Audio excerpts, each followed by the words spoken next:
13,000 years ago, humans stumbled into beer by accident. Semi-nomadic Natufians living in what is now Israel left a crude clay bowl filled with a thick grain porridge out in the rain. Wild airborne yeast eventually settled into that wet grain and began to ferment the sugars, creating a cloudy, mind-altering liquid. This liquid grew so valuable it functioned as an early currency. The workers who constructed the Great Pyramids in Giza received daily rations of 4 to 5 liters of beer as their wages. The ancient Sumerians revered the drink enough to worship a patron goddess of brewing, Ninkasi. A stone tablet carved 3,900 years ago preserves a hymn dedicated to her that doubles as the oldest surviving beer recipe. Today, brewers have traded those ancient clay pots for high-tech stainless steel laboratories, yet the core biological process of making beer has remained unchanged for millennia.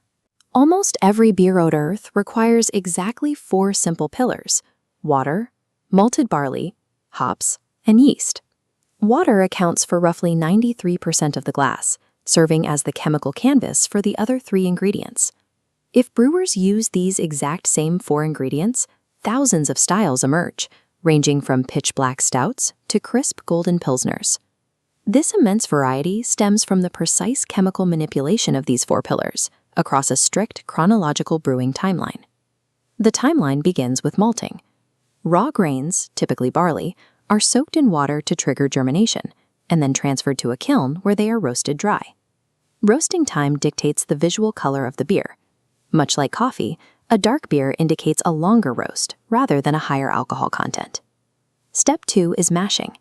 The newly roasted malt is crushed and steeped in massive vessels filled with hot water.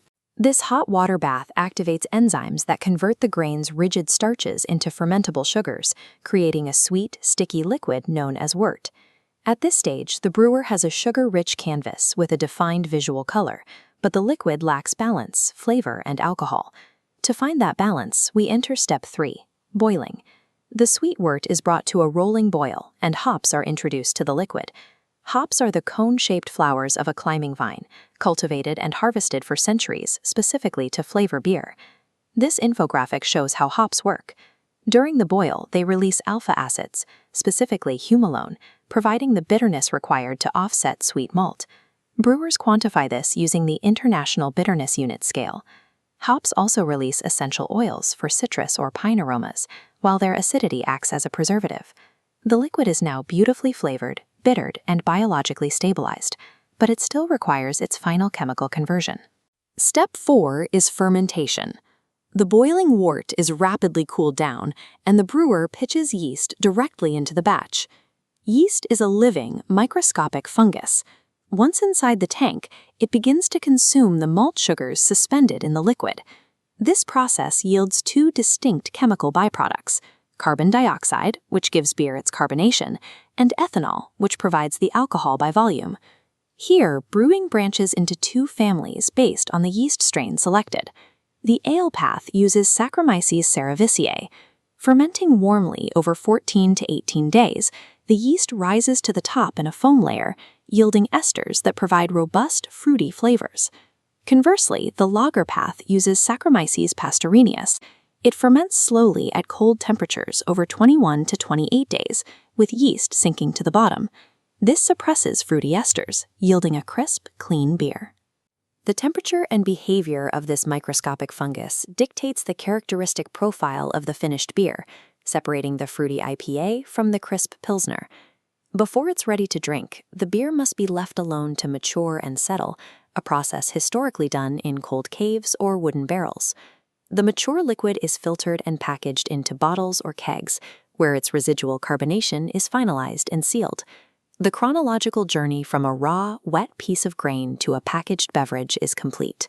Following this timeline gives us 3 concrete metrics. Color comes from roasted malt, bitterness comes from hops, and alcohol comes from yeast eating sugar. Ale and lager are not flavor descriptions. They're the names of 2 very specific biological fermentation processes. This flavor wheel maps out the spectrum of tastes and aromas that emerge when brewers apply this master blueprint to their experiments. Thousands of unique styles require only tiny adjustments to the formula. Dropping the tank temperature, swapping a hop variety, or leaving the barley in the roasting kiln for an extra hour. Every ordered pint represents 13,000 years of human observation, chemistry, and continuous experimentation.